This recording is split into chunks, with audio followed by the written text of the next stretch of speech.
Okay, so what we're going to do is we're going to talk about mental health, okay?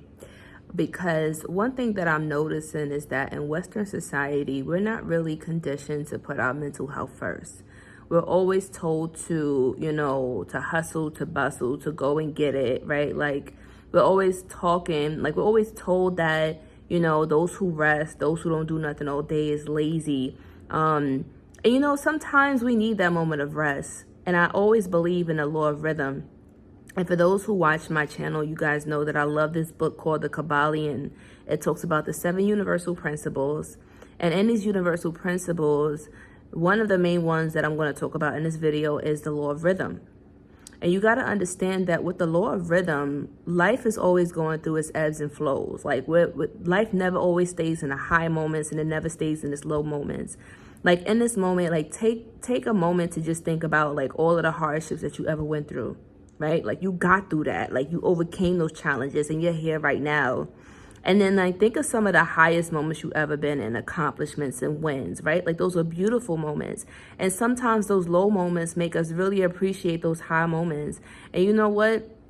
To use the analogy of the mountain and the valley, right? Like the mountain is literally when you're at the highest point, right? Like this is talking about the law of rhythm.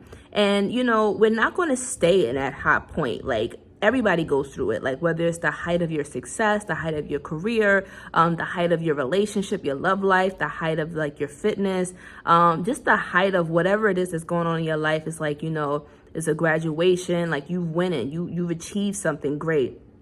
And then, after the high is gone, it's like, okay, you take time to rest, you take time to enjoy your wins. But then it's like, okay, now it's time to, settle down, relax, and maybe even build towards the next project or the next event. And sometimes what I've noticed, from personal experience, when you're used to always kind of being in that assertive, go-getter, masculine energy. Y'all know I'm from Brooklyn. I'm from New York. And I think everybody who's born in New York, we naturally have this ingrained hustler, like go-get-it mentality. It's built in us. It's like in our DNA. Because if you live in New York and you're not a go-getter, you're going to be homeless. Okay, you have to go out and get it unless you ain't going to have nowhere to live because it's super expensive here. Okay, one of the most expensive places in the world. Ridiculous. But I digress. And when we in that valley moment, the valley moment is like those lowest moments. It could be a moment, maybe, you had loss in the family. Maybe somebody had passed away, somebody really close to you. And you feel like your world is ending. You literally feel like you're shattering. Maybe you just, got over a relationship or a divorce, a breakup. Like that's also mourning too. Those are low moments. Maybe you could have lost a job, or maybe something happened where you lost like your money, or things like that happen in life. It could be anything. Like it could be health issues. These are when we at our low moments. And in those low moments, I feel like that's a time where we need to really be, either with ourselves, with people who love us, and we need to really just take time to nurture ourselves. And I think that, when our mental health is not right, like a lot of people could look good on the outside, but their mind can be like really, really, really messed up on the inside. And that's what my grandmother used to always tell me, everything that glitters ain't gold. And it's so true, because I think sometimes like in Western society, we're so conditioned to take things at face value. Like everything is kind of very left brain in a Western society, where even the scientists don't even give homage or even take into consideration the spiritual aspect of things. Like in Western medicine, they just look at the physical body. But, in Eastern medicine or Eastern philosophy, like they know that the physical body is also part of the emotional and the spiritual body as well, and the mental body. And so they look at all of those different aspects. And I believe that we are moving towards a more holistic health approach in the world, in life. And the Western society is starting to incorporate a lot of more Eastern philosophies, and more people are realizing that Western medicine is not the way to go. And this is no shade to nurses, to doctors, or whatever, that may be watching this, but I'm just being real. In the next 10 to 15 years, I feel like, if you are in the medical industry, you might want to start looking at other options out there. You can still be in health and wellness, but I will say start looking into like holistic health centers, start looking into, these private practices. If you are a healer, a spiritualist, a doula, think like those job descriptions, those job titles are going to be very much needed. And they're going to start getting paid more because where we're going, like everything's going to change. The economy is changing, the health system, the school system, education system, the legal system, everything that we know is changing, and it's happening on a global scale. Everybody's being affected by this. And this is why our mental health is so important, because once again, going back to the Kabbalion, the universe is mental, all is mind. And if your mind isn't right, everything around you is going to be chaotic. A chaotic mind means a chaotic life, right? A messy mind is a messy life.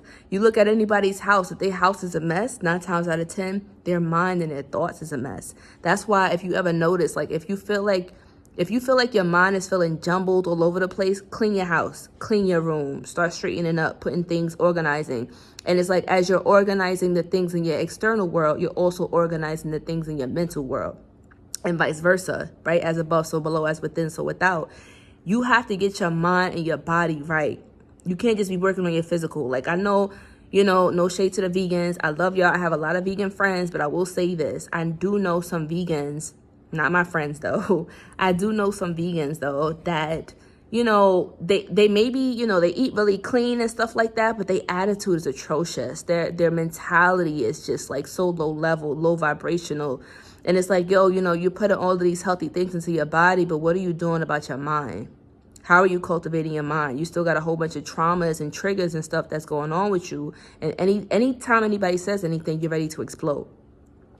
And that's another thing. Like, you got to be very self-aware. Like, mental health, shadow work, all of that stuff, like, healing doesn't mean that your problems are going to go away. I want to be real with y'all. Because a lot of these spiritualists and stuff will be lying to y'all saying, oh, yeah, just do the shadow work, do the healing, do this Reiki, do this ritual, and all your problems are going to go away. That's not what it is. Healing is being aware of your triggers and not letting them run your life.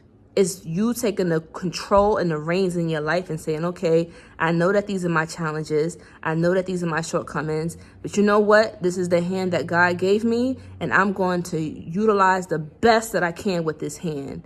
And you got to accept that, because you can't take somebody else's hand. Like, you can't be looking at somebody else's hand and wanting what they got. No, that's what God gave them. That's what Spirit gave them. You got to focus on you and what Spirit gave you and make it work, baby. Make it work, because ain't nobody got the same hand that you got.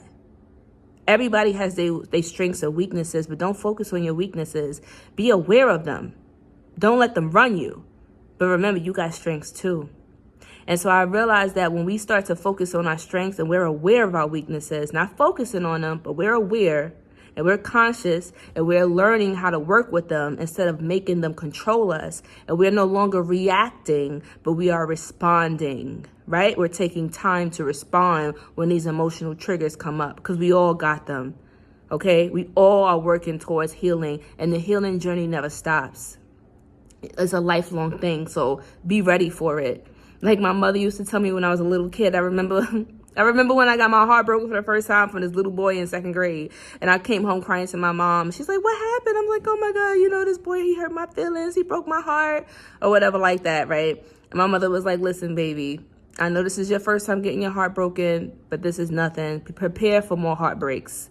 What? Like, at the time I was like, what? There's more? She was like, listen, there's a lot more, but it's okay. You'll get through it. Like, you'll get through this.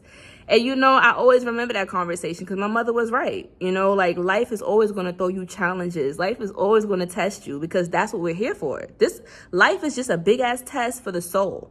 Your soul is evolving. This is like spiritual school here. And earth is freaking like, it's ghetto as hell, but this is like the hardest level. And obviously we're here because, our soul is so advanced that we knew that we could take it. And that's why some people came into this realm more conscious than others, more evolved than others, right? Because we purposefully came here. While some people are probably, operate on autopilot, or some people haven't fully awakened yet, and they're still trapped into this matrix, right? But that's neither here nor there, our problem or our business, because everybody has a right to their own individual path. And when you try to control or change somebody else, that's when the universe or God, slaps you or snaps back at you. So that's why I always say, side note, be very wary of, everybody that comes crying to you for help, because sometimes you might think that you're doing a good service by helping somebody, but you're really getting in the way of their karma, because that person probably deserved whatever is happening to them, and you just may not know why. Which is why I will do readings for people before I do root work for them, because sometimes people like to lie or they don't tell you the full truth. And my spirits, they tell me everything. And when people come lying to me, best to believe I know. And my spirits, they know too. They'll tell me and they'll also handle you. So do us both a favor, especially yourself. Don't come to me lying, because you get aired out, okay? Or any spiritualist, don't lie to them. But yeah, I will, like I said before, I'm gonna start doing readings soon. If you guys are not subscribed to my website, I'm gonna be sending that website, the email blast out soon, letting everybody know when I will start my readings. But most likely I will start next week. Okay, so yeah. But that's my little rant. I just wanted to let you know to, take care of your mental health, take care of yourself. If you ever feel like you're always giving to others, and nobody gives into you, that's really when it's the time to pour into yourself. That's really the time where you got to pour into your own cup.